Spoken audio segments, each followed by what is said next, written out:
Hey, everybody. We are back in the Thrive Well podcast, and I am here with one of my very favorite people, Trish Thompson, who is the business operations manager for Thrive Realty Co. This is going to be a wealth of knowledge for all of you admins and operators out there to understand behind the scenes, how to handle it, and where to go next. Trish, thanks so much for being here. I am so excited for my podcast debut.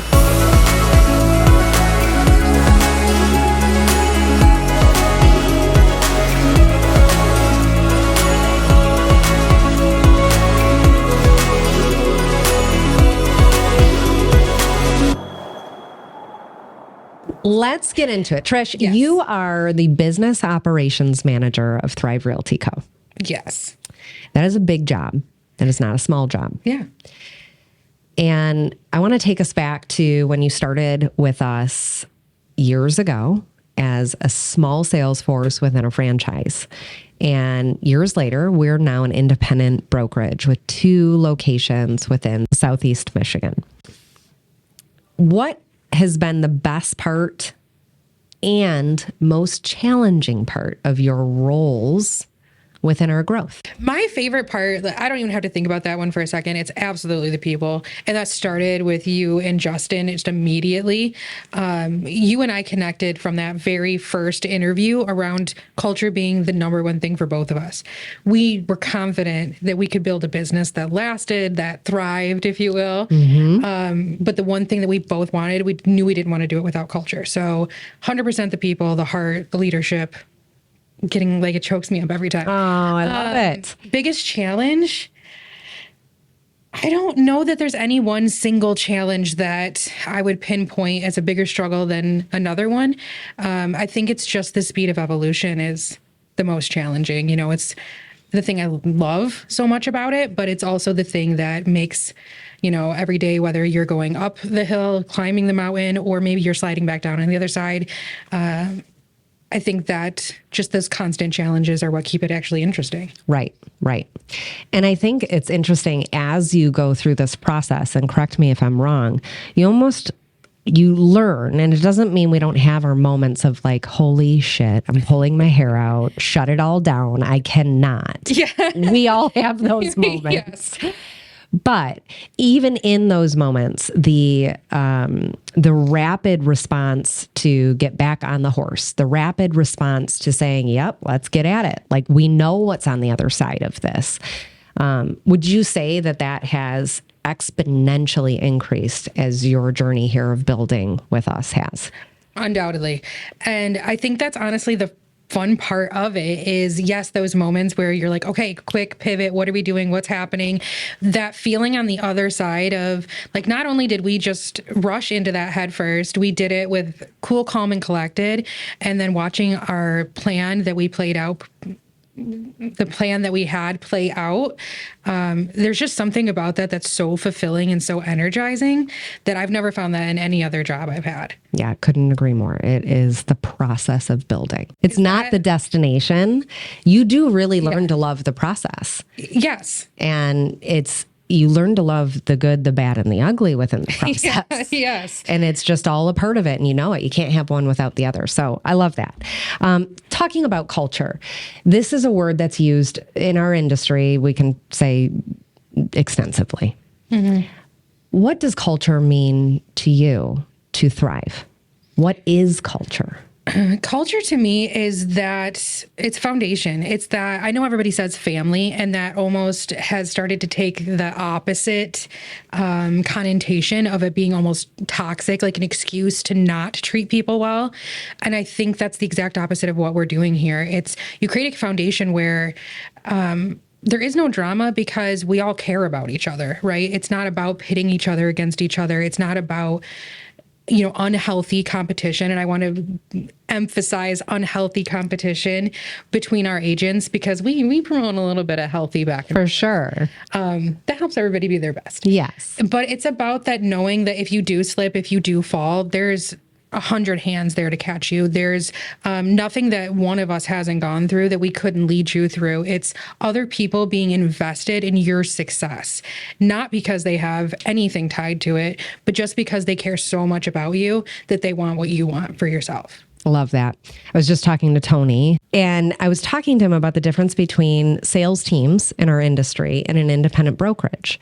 And culture on both of those pieces is extremely different. And what you just described, which was, no, genuinely people care about helping people here at Thrive. Right. And I would say that is the underlying absolute truth about our culture, is we've built this triangle of people that are there to help one another. And it starts with executive leadership. It goes into managers and special ops. And then it goes into the sales force with leaders within that sales force. And so there's these layers of care built out within the organization that all revolve around truly saying, hey, if you need something, just ask. I'm happy to do it.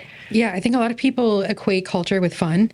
And don't get me wrong, we have massive amounts of fun. So much fun. But to me, culture is that moment where an agent posts in our company chat, our organization chat, that they had a bad experience or they had a rough day. And then you just watch message after message of support pouring in for that person.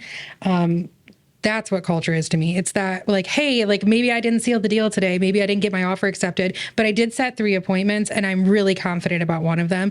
And then just watching the cheering begin for that person, the cheerleading just constant. That's culture to me. I think culture for us is synonymous with community. And within our community here at Thrive, what I have found to be the most profound piece is when someone says, I came to the office today because I knew it would make me feel better. Yeah.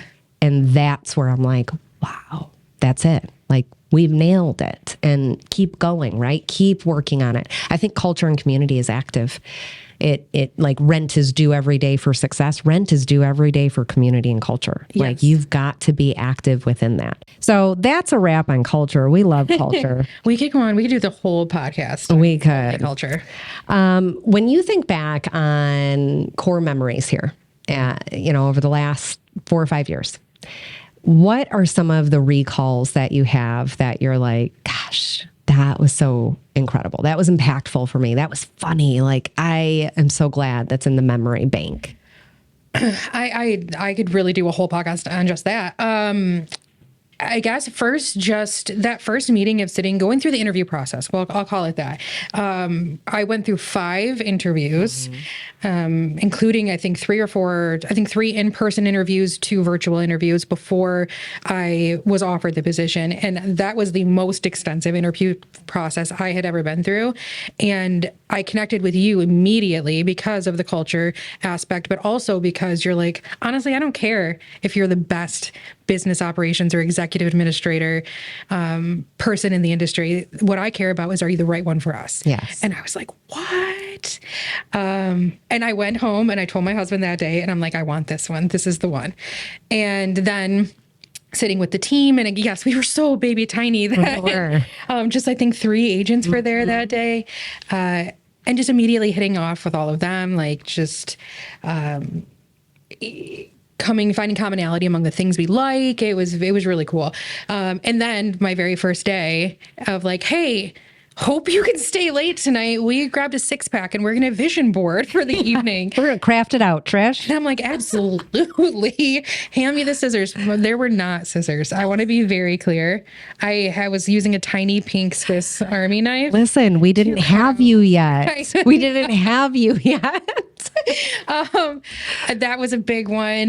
There's so many that we put on a pageant for you guys. We did years ago. That was incredible. We've gone up to Traverse City. We've gone on hikes. We've been kayaking and canoeing and pedal pubbing. We've launched an entire brokerage when everybody else was like laying off people. Yeah, don't go to work. Just go on unemployment. We're like, okay, you could, and we just launched an entire brokerage from scratch. Opening our new office. You and I spent 2 years searching for the right space, working with designers, figuring out what it looks like, dreaming big, and then perfect space. This is it. Perfect space. Speaking of our space, little plug, we've got a marketplace. We have a training room. We have a gym. We have a kids club. TV is everywhere, so we can pop up your stats. You can see the faces of all of our people on our wall of fame. We have a chillarium that you can go and just have private, relaxed time where you're literally like, I'm done. We do have scooters. We're scooting. We've got candy machines. We got candy machines. We also have granola and nuts in there for the healthier people. Sweet, salty. We got everything. Whatever you want, we've got it. Cornflakes? We can get that. Got you. What would be your advice to somebody who is an executive administrator, because that was your first role with us, looking to do similar things, build a team, whether it's a sales force, build, maybe it's a brokerage like ours. What would you say is something that, had you known this, because there's always things, hindsight, right? Had you known this piece, maybe it would have made everything else either unnecessary or easier?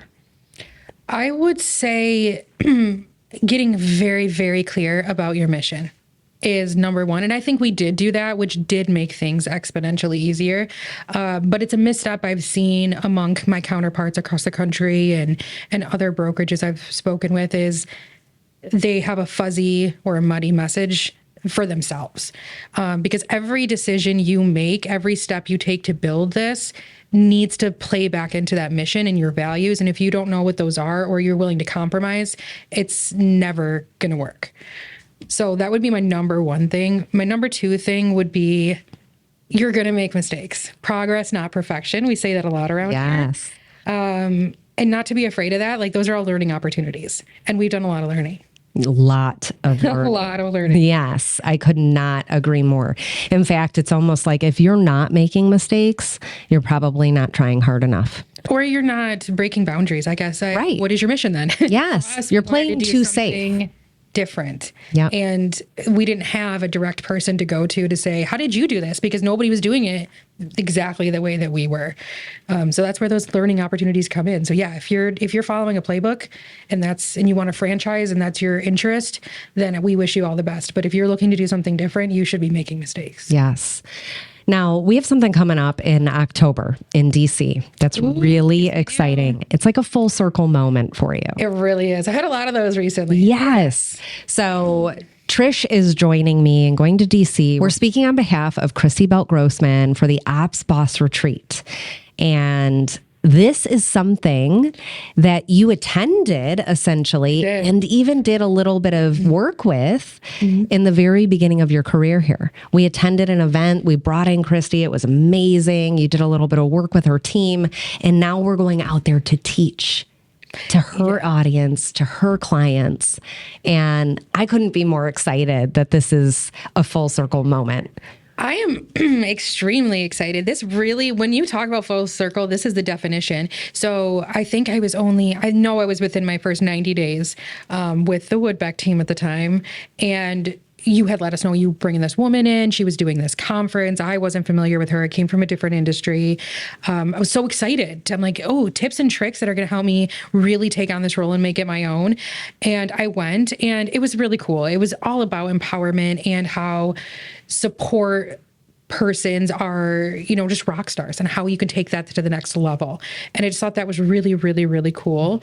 So then now I think about 4.5 years later to know that I'm going to another one, but this time in a much different capacity, and looking at all the different things that we've done is very, very cool. So cool. Yeah. So we'll be speaking on exactly what to say for operators, essentially. We're certified brokerage in that methodology. And so Trish and I are going out there to essentially teach ops people how to have best practices of communication with leadership, with employees, with salespeople and clients. Because without that, we know everything falls apart. Doesn't matter how great your processes are or your systems are, like without stellar communication, it's a disaster. Absolutely. Yeah. So that's what we're going to be doing out there. And then we're basically going into a breakout room, and you're going to be walking around and working through question trees and how to stay in curiosity and, how to not lose your shit all the time. Yes. We get it. We've been there. When it comes to being an operator and the fact that we've had so many conversations around, your brain works a little differently than like a salesperson's brain. And so how can you help anybody listening to this podcast understand like it doesn't need to be black and white. There is a way to meet in the middle. And how do you go about seeking that communication and keeping those lines open when someone like you is very process oriented, very system oriented, very organized, very rule based? Like, we have these things in place so that it's the best possible outcome. And then you get a salesperson who's like, gray, gray, gray all day. Like, do we need that rule? I'm not going to abide by that. Yeah. How do you go about meshing those two worlds? I think it starts with understanding who you're speaking with. So this one size fits all for every conversation is a total illusion. Living in the gray, that's what that, or black and white, that's exactly what you're doing, with assuming the way that you can ask questions or become curious with one person is the same approach that you would take with another person. So one of the things that we do here is we have everybody do a disc. We have everybody do 5 love languages. And that helps us when we know we're going into critical conversations. How do I approach this? I'm not organized and process driven because that's natural for me. I'm like that because it's not. My brain goes so fast in so many different directions that I learned at a very young age. If I don't rely on systems and processes, I will never accomplish anything. And above how my brain works and all these things, I'm ambitious. I wanted to be able to be good at things and get things done. So I've learned that about myself, and I've created a process for myself to stay within that. So I think it starts with everybody's own person. You have to understand what works for you and understand it doesn't work for everybody else. Second, you understand who you're speaking with and how communicating with them would be different than how you'd communicate with the person next to them. And then just asking questions all the time. Just constant curiosity is the biggest thing I've learned about communication. Is when you're asking questions, you are learning and that person is feeling empowered. And you're discovering how you're going to get to whatever resolution you're looking for. Exactly. You're talking about adaptive leadership all day. I love it. The fancy words, but that's it. It's true. And we have mentioned exactly what to say in Staying in Curiosity so many times. Philip Jones wrote the book. Yes. We love using the work, embodying the work. We teach the work. So shout out to him and all that he's taught us around it. It's made a huge difference. Trish, amazing information. Thank you so much. Now, if there are admins out there, operators out there, even team leaders out there that are looking to replicate the phenomenal work you've done here at Thrive, how can they get at you? They can email me straight to trish@thriverealtyco.com. Perfect.